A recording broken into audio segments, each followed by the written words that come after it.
Greetings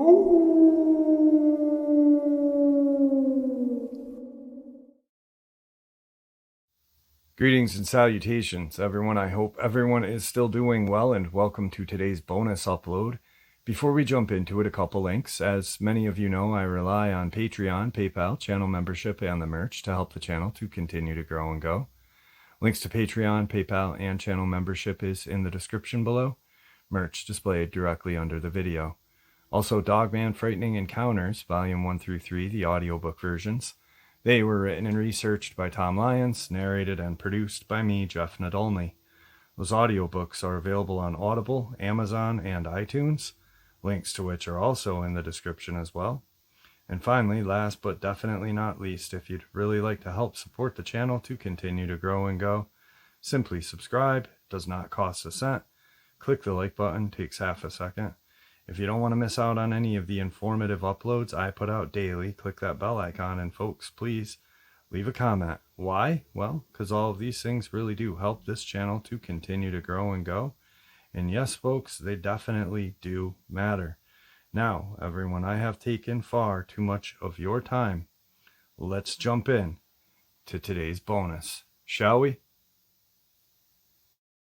Before we do go any further, I would like to say Happy Veterans Day to all of the veterans out there.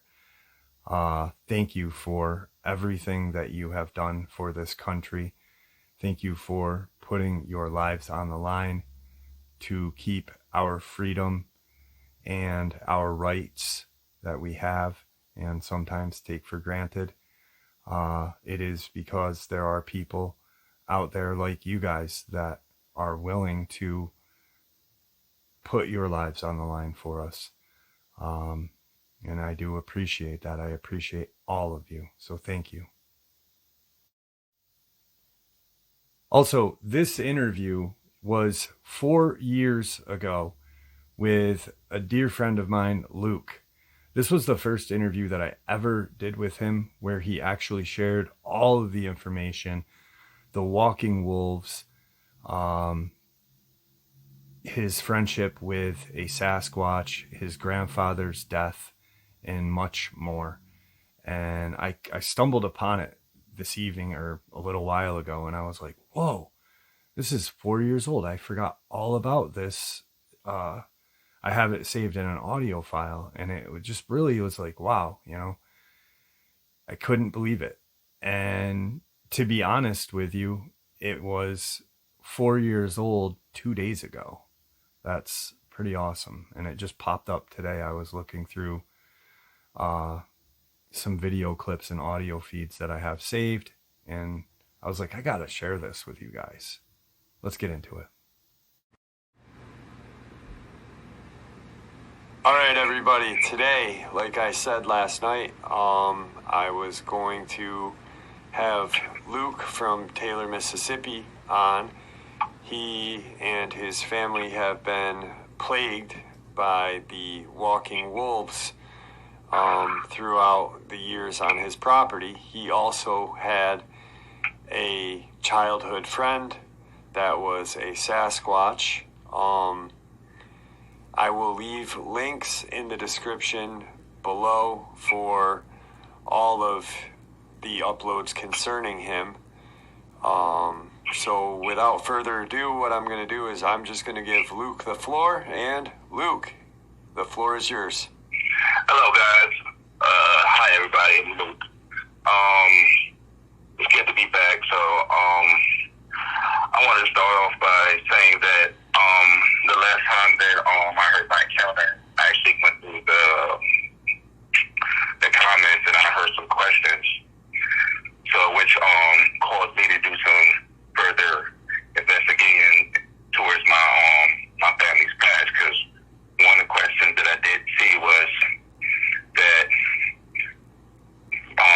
these dogmen, as you call them, are like very revengeful, and for them to be as the way that they are, that somebody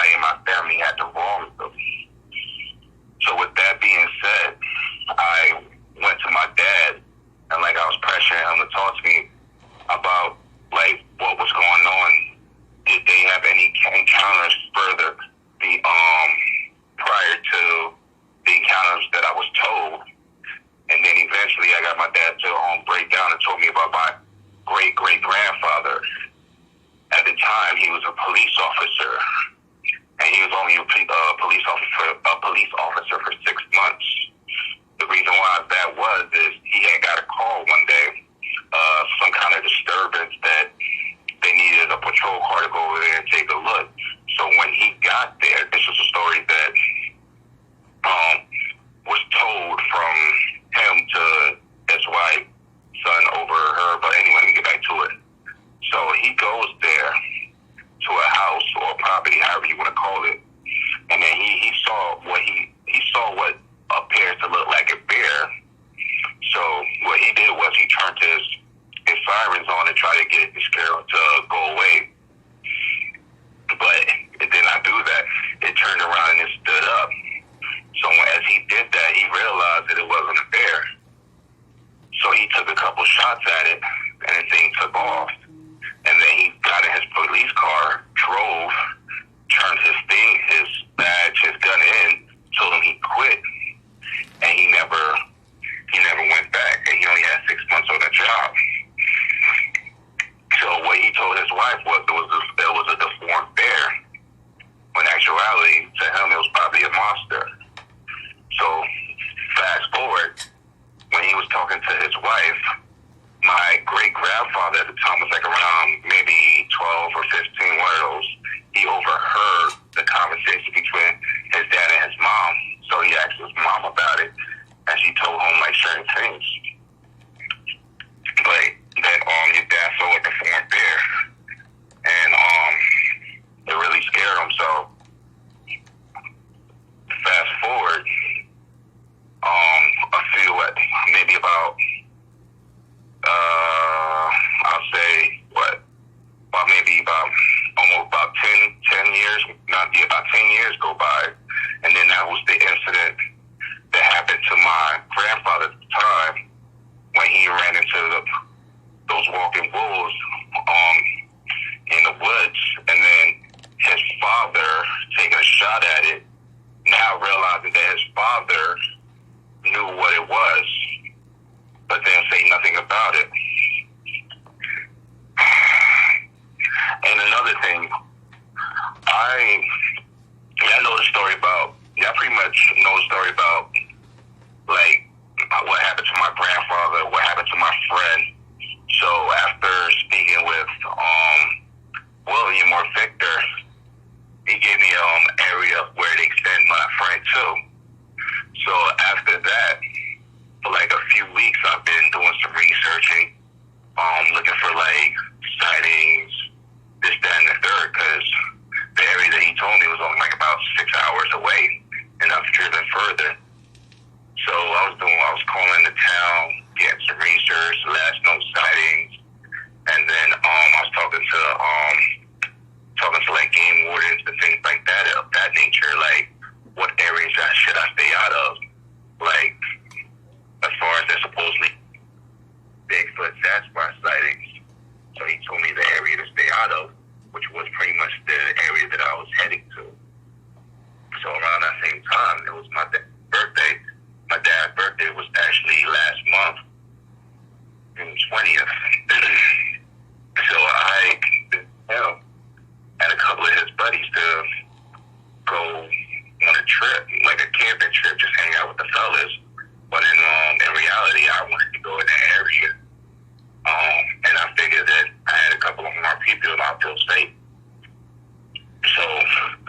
they wanted to go back, but I was like, no, let's stay for a while. So they decided, we'll go fishing.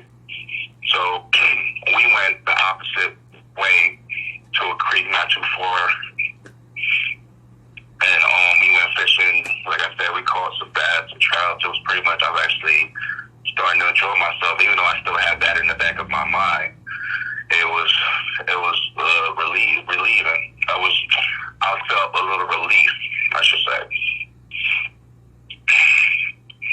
So that was about an hour or two, couple hours. I forget how many times went by when we decided to head back to the RV. So as we doing it, we came in on 2 ATVs. There was 4 of us, 2 on each ATVs. We had a cooler strapped to the back of the ATV. So we put all the fish that we caught in there on ice and everything like that. So as we're proceeding, we hear movements from the brush. So we're seeing shadows and things like that.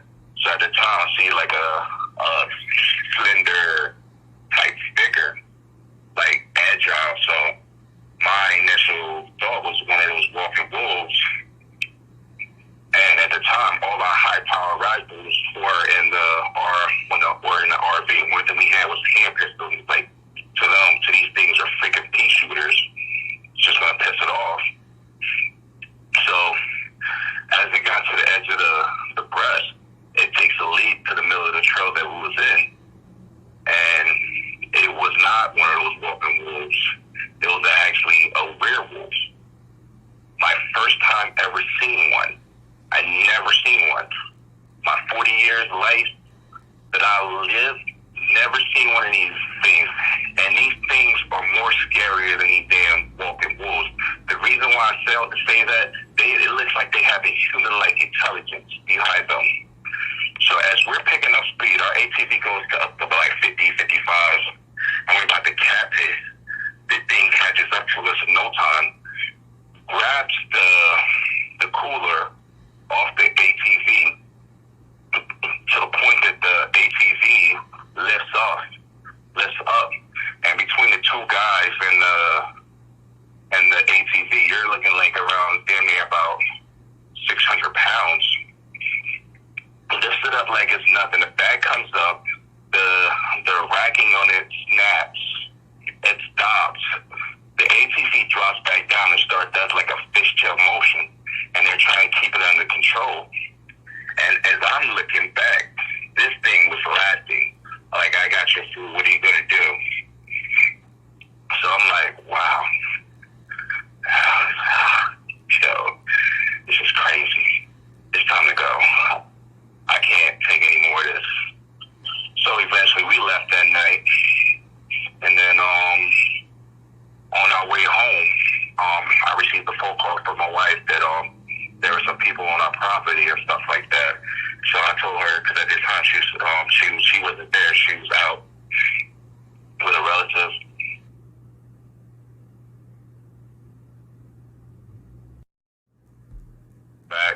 Don't go back to the property.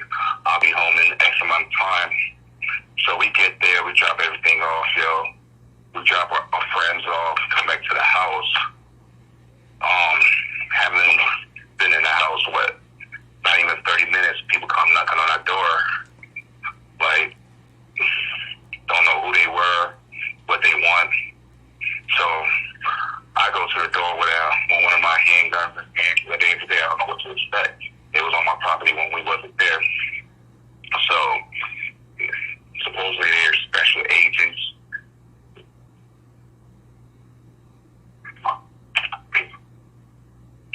Yeah, I'm sorry. I got a lot of going on back here.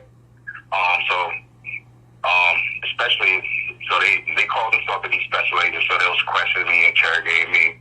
At the end of the day, I was tired. I didn't want to hear anything they had to say. They threatened me. They threatened my family. They said that if I'm withholding information, I might as well give it to them now, whatever proof I have, and things like that. And then if I'm like if I'm hiding people because they're looking for certain people, I didn't get the gist of what he was talking about. So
a couple questions that when you looked back on the four-wheeler, you were ahead of everybody.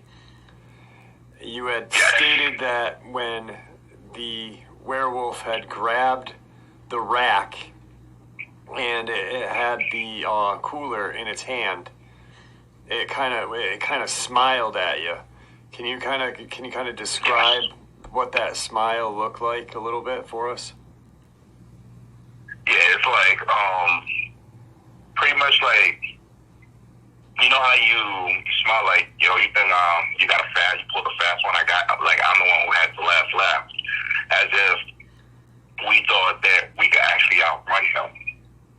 And then he caught us in no time, and he was like, I got your fish, I got your food, now what? You lost, I won. It was almost like, it felt like he was toying with us. Like he was almost playing a game, like he saw you guys fishing and he said, oh, I'm going to take your food now. When you saw your friend, and you and I had been talking about it yesterday, we spoke,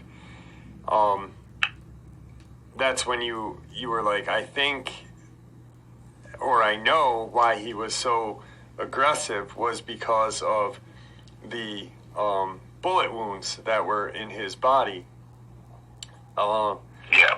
When he was there ever a sense, I mean, you obviously recognized him. Was there ever a sense that he recognized you? Like, was there ever a point in that altercation that you felt like he knew? Yes, there was. Because when he first looked at me, you know how, like, you have that look, like you ain't seen somebody in a while, you're like, oh shit. Yup. That's the look that I briefly got from him. And then that look, as quickly as I got that look of aggression as well. So that threw me for a loop. Right. And then yesterday we were talking, when he gave you that look, you were thinking the bullets and that, but he's never seen you with a weapon at all, you know, as you were growing up. Yeah, I never had no need for a weapon. Yeah, growing up, I never needed one. I used to play in the woods, and at the end of the day, he was the biggest thing in the woods. Right. So that was pretty much my weapon. So I'm guessing, like, when I actually thought about it, I had time to think about it, I'm like, bullet wounds, guns, he's pissed off. I'm pretty sure he thought I was going to shoot him.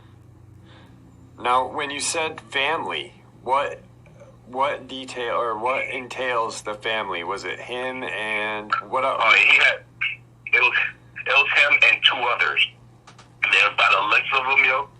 They wasn't like his color, but there was maybe a shade lighter than him, and they looked like juveniles.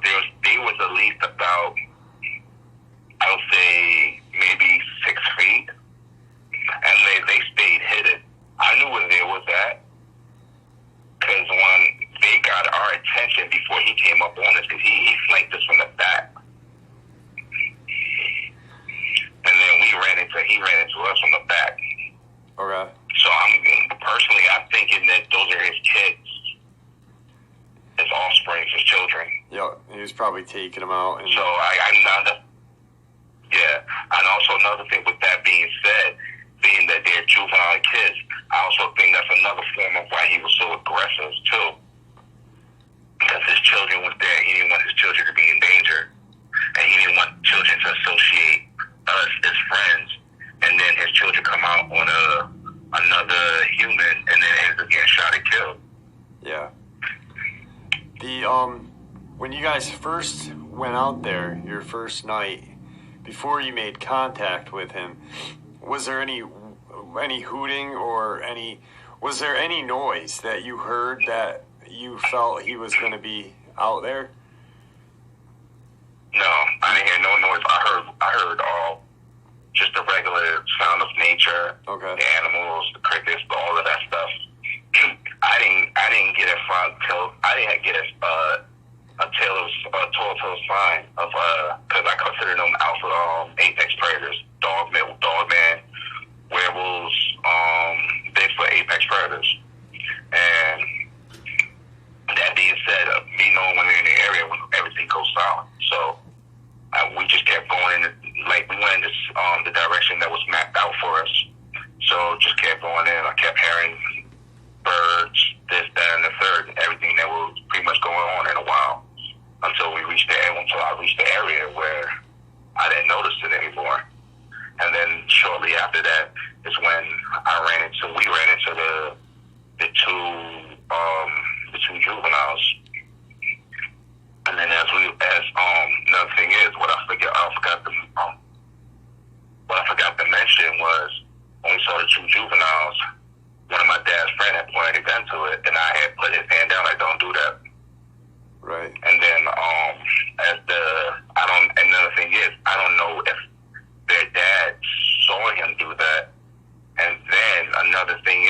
grown since you last seen him? It was a pretty bad situation up there. Has he grown? Has he grown since you last seen him? Did he look like he was bigger? Nah, he's still about 8 feet tall. Same weight. So at the time of me, I'm thinking I think he's already his full size. Okay. All right. How far away, from where you saw Big Red to where you saw the werewolf? How far away was that? A mile. A mile. I wonder if these two went the opposite direction. Okay. I wonder if they've had altercations. I'm pretty sure they do. And there's lots, like you said, you were fishing. Because like a regular wolf, territory extends over 50 miles, you know? Yep. So who knows that this thing ain't trying to go over to that territory and probably had an altercation with them. Yep. So they probably decided you stay on this side, I stay on this side. So another thing is, just for you just saying that, I don't know because I was pretty close to Big Red, to the point that I don't know if like his scent got on me, because at the end of the day, I don't know if the werewolf thing caught the scent of Big Red on me, you know? Right. So, and then that's probably what caused him to peek out, and then just so as regular humans, like, I'm just gonna scare him out of here. Yeah. That's crazy. But at the end of the day, it was well groomed. It's all black. Like, if you ever saw like the movie Underworld, when that guy became a hybrid, that's exactly what they look like. Exactly what they look like. I mean, from head to toe, exactly what they look like. Yeah, when you were describing it to me yesterday, I said, what was it like? Did it have like a baboon snout? And you actually said it was smaller than a baboon snout. It was distinguishable, but not really. So it was more, almost a little bigger than a Sasquatch face. Like it jutted out. So now was Big Red? Was he? Was his hair like not groomed, but was it matty, or you know what I mean, being older and stuff, or did it still look like he was cleaned and grooming himself, or others? One thing I learned over the years, especially Bigfoots and stuff like that, especially if they have a partner, the female actually grooms them. That's like the same thing they do in the animal kingdom. So for the most part, he was well kept. Though he still had like an odor, but it wasn't like a overbearing odor. His hair was like he had ray. He had red, but he also had gray in him. Like he's aged, so he's up there as well in age. But at the end of the day, the way he moves, he moves like how he did 20 years ago. I'll tell you that much. Yeah. And he's every bit as powerful, because when I did tell you, when he did leave, like, he threw a log behind us, and looking at that log had to be like at least a good 600, maybe 700 pounds. And he picked up and threw it like it was nothing. Huh. Now, was there any vocalization during that time? Yes. He yelled at us. Okay. Now, there wasn't no roar. Right. There wasn't a hoot. It was like, I'm about to do a light, but they'll put like as much bass and power behind it and just put it behind the amplifier. Right. That's how he yelled at us. Did you feel it in your chest? Like, did it reverberate your body? That I didn't feel that though, but it was loud enough that it had my ear ringing. Okay. All right. Wow, that's insane. Now, with the maybe it growled or something like that. Right. That weird, because the time that he growls, and like his growl is a cross between like a dog and a human. Like that's pretty much what their growls are. It has more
couple more things. But I just wanted to get back to, because when you were describing it, I wanted to get back to the werewolf. When he was standing there, the arms and, like, can you describe, like, the hands, the claws? Can you give us Yeah, I could definitely describe it. Yeah, think about human hands. I mean, not no dog paws, but exaggerated fingers. No, think about actual human hands, 4 fingers and a thumb. You put like claws, claws behind it. Then think about it, maybe about 2 or 3 times longer than a normal human hand. The forearm is exaggeratedly long.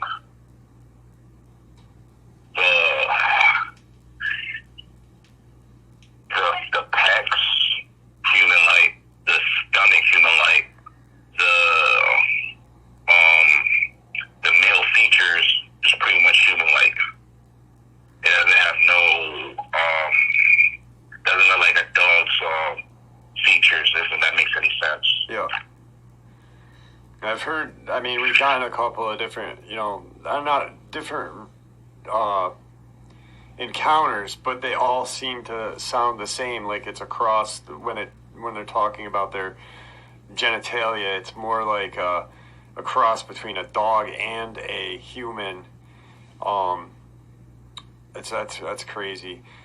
The last thing I want to touch on is the property. I know you and I had spoken. We're not really going to mention too much about what's going on there, but your dad had made comment, and you had spoke on it briefly about the migration time coming, and you stated that you think the den is used as a holdover or for breeding. And yes. Do you think, I mean, because you've lived on this property, your family has lived on the property, and you've said you've heard what you thought was the sound of breeding. Is this breeding time around now for them, you think, or it really doesn't matter? You know how, like, some animals have a certain year when they breed, and, Yeah. I personally, because around this time, I've heard pretty much the same thing, like time in and time out, between towards like more like August into September. So that is a very strong possibility that it's there, not only a migratory time, but an area time for them to breed. They come to areas. Well, I believe that they breed, but they specifically choose the area that they breed in, where it has plenty of cover, plenty of food, plenty of water, and things of that nature, in places where they will not be discovered in case they do have to raise their young, or if they do decide to stay here or pick up and move. So, and then that den, which me and my dad was discussing about, like, trying to fill it up, though. Yep. And then we thought that would be a bad idea, because we filled it up and they came there, and then, because my house was but so far from the den area, so they could pretty much pick up my scent and just track me back to my house, and then I put my family in danger. So that's a problem that we're having as well. But at the end of the day, we're just gonna prepare for it and just see what's happening, because for the most part, they don't really, like, the new ones don't really mess with us and things like that. So, and then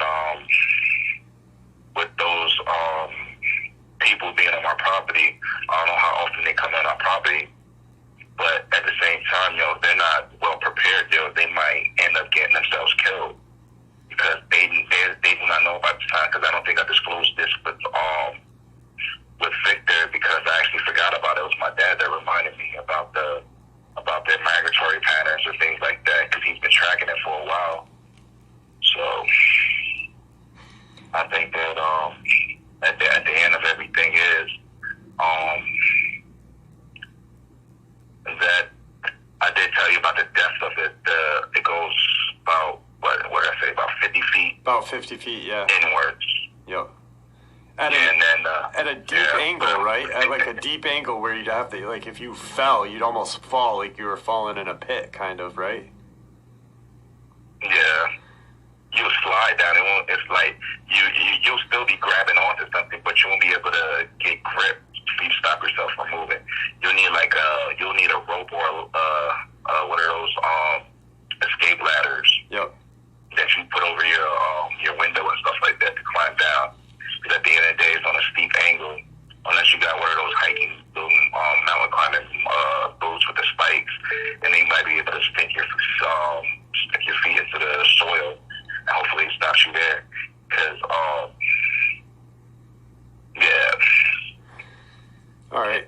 Last thing. Pretty deep and spacious.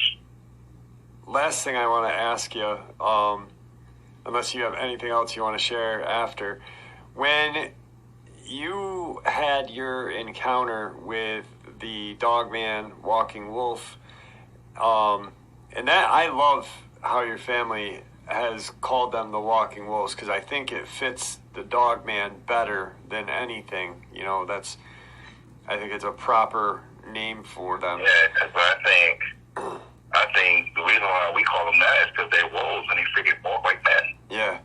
And not dogs. Now, when you had Don't have nothing to do with dogs. Right, when you had your encounter at the house and your dad rescued you, you literally thought you were going to die that night. I just am curious if that Dogman was a werewolf, like the one you saw on the trail, do you think things would be different? Do you think you... Yeah, I would have been dead and my dad would have been dead. So the reason why I said them things are a lot smarter and a lot tougher than what they appear to be. Okay. All right. Because at the end of the day, like you and I both know, I did not, well, I don't know I won't say that my dad would be dead, but I know for a fact I'd have been dead. The minute I fired that shot off, it would have pissed it off and he would kill me. Yeah. I don't think he would have toyed with me the way the freaking Dogman did. Because at the end of the day, the Dogman caught me while I was sleeping. He could have killed me at any moment. It's like he wanted me to see him. Yeah. Before he attacked. He wanted me. I had that feeling like, yeah, I'm in your house. You came to my house, now I'm in your house. What are you going to do about it? Plus you had... Because, the way... I'm sorry? I was going to say, plus you had time to... when you said the werewolf would have killed you, he probably would have just taken you out immediately the first shot. I mean, there was multiple shots fired before your dad even heard them. So by the first shot, your dad might not even heard the first shot, and you would have just been taken out by that thing. So, oh God, that's crazy. That's why I felt like I was being toyed with. And another reason why I feel that because I've seen the Dogman move at what I supposedly be his top speed, and how it jumps and moves.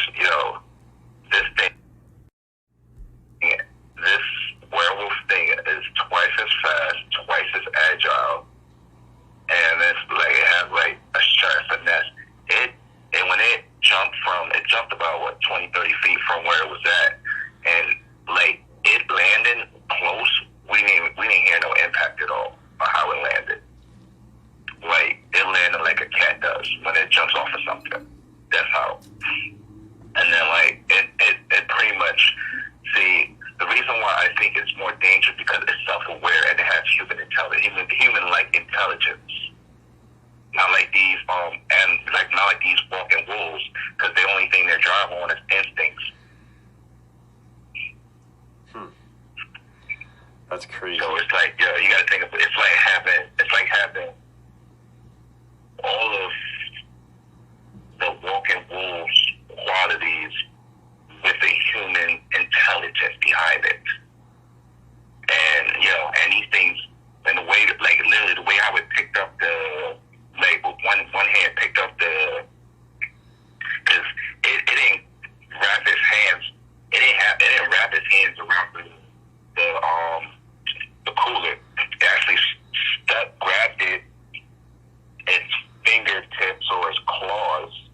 all. That's the So- craziest part about it. Like when you said it picked up the back end of the four-wheeler, like no problem.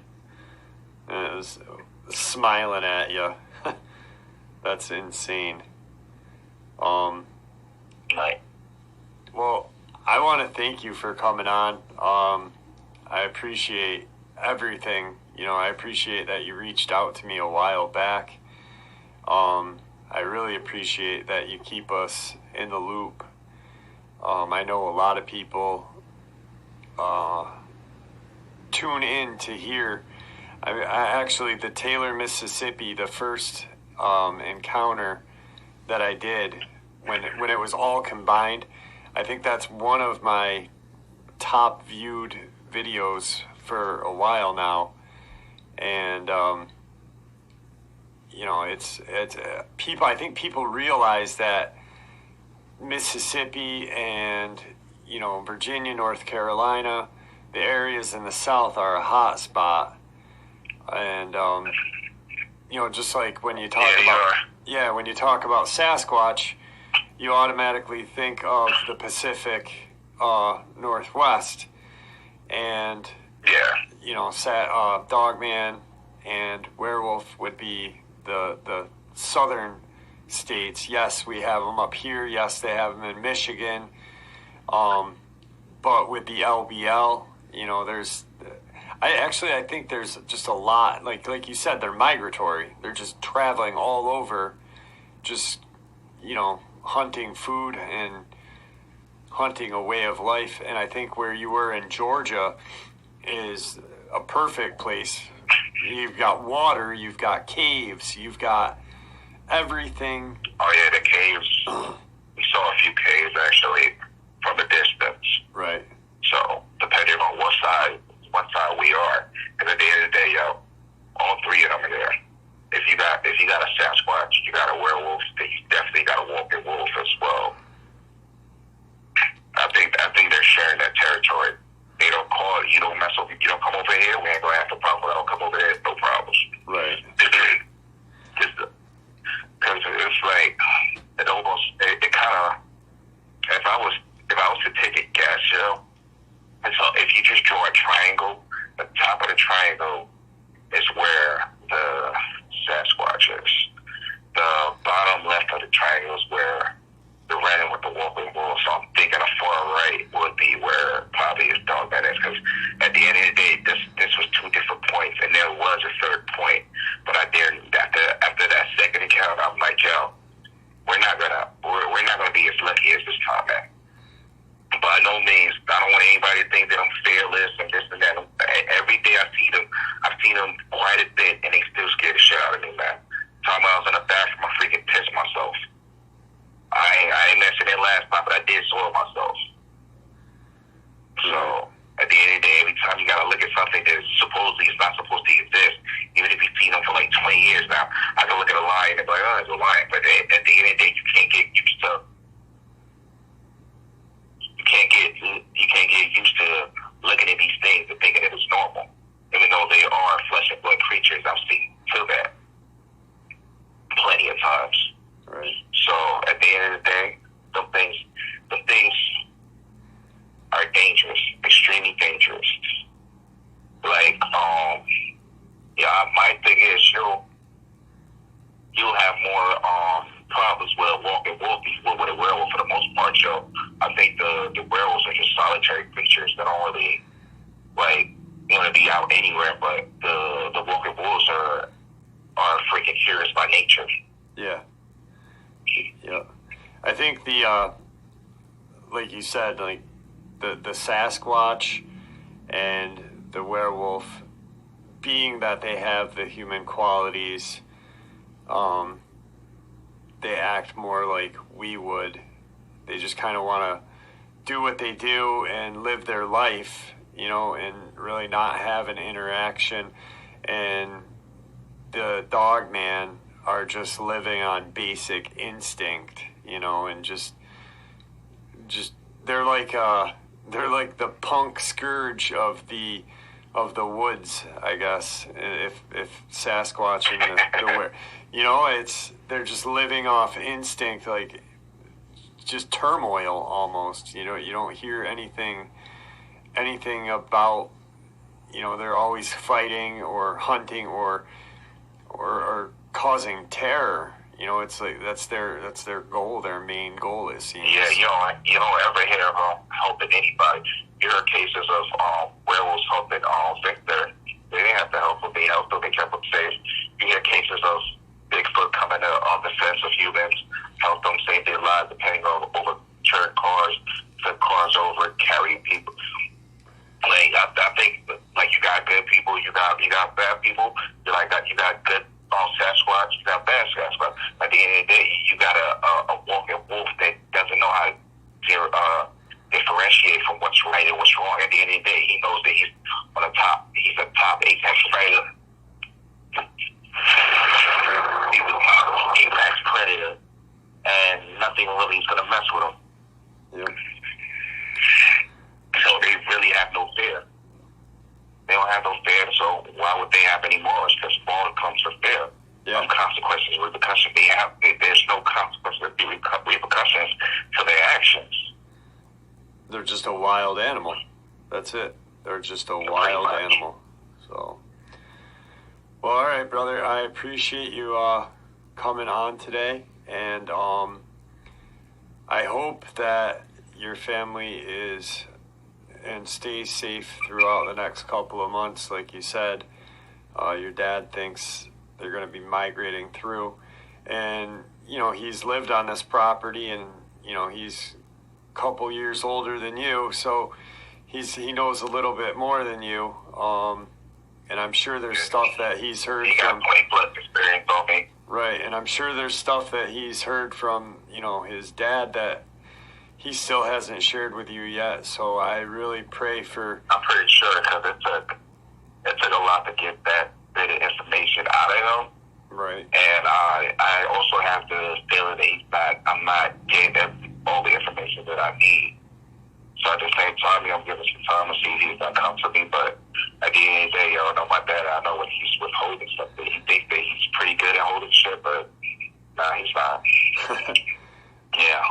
Well, he gonna hear this and kick my ass. Yeah. Yeah, he's gonna be like, all right, you think so? Well, if anything does occur, please let us know. Yeah.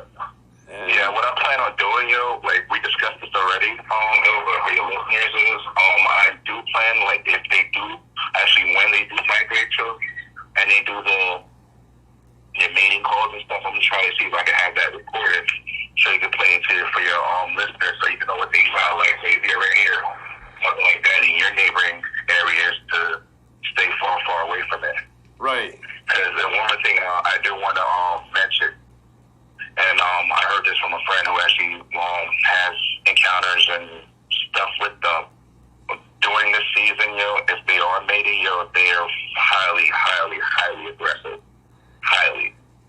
And territorial. So, if you hear something that you ain't heard before, like a scream between a girl and a dog or something, just stay out of that area. Don't even try to chance it staying in the bobcat or a fox or this and that. Just stay safe and stay out that area because these times is when they're extremely, extremely dangerous and aggressive. Yep. Well, all right, Luke. See, I'm gonna have you say goodbye to everybody, and I appreciate everything. All right, guys. Thank you for having me on, and I appreciate everybody out there for taking the time to listen to my story, even though it's a crazy one. But at the end of the day, only thing I'm here for is to inform y'all, and just like whatever I learned, I try to make sure y'all know I'm no Vic or anything like that, though. But at the end of the day, whatever little bit of information I could get for y'all, I will. Because every day for me with these things, as long as they're going to keep traversing my property, is a learning experience for me as well. All right, man. Have a good day. You too. All right, folks, I hope you enjoyed today's bonus as much as I enjoyed sharing it with you. I'd like to thank you all for supporting this channel. It is, after all, your support that keeps this channel growing and going, and what gives us all a place and a chance to share our experiences and theories judgment-free. Everyone is simply treated with the respect that we all deserve, and that is because of all of you guys out there, so thank you. Please stay safe, happy, healthy, and ever vigilant, keeping an eye on our children, pets, family, and friends. These creatures are real. They are out there and they are dangerous. Share this information with those you love and care about, and it may just help save their lives someday. Until next time, never stop asking questions, never stop searching for the truth, and God bless you all.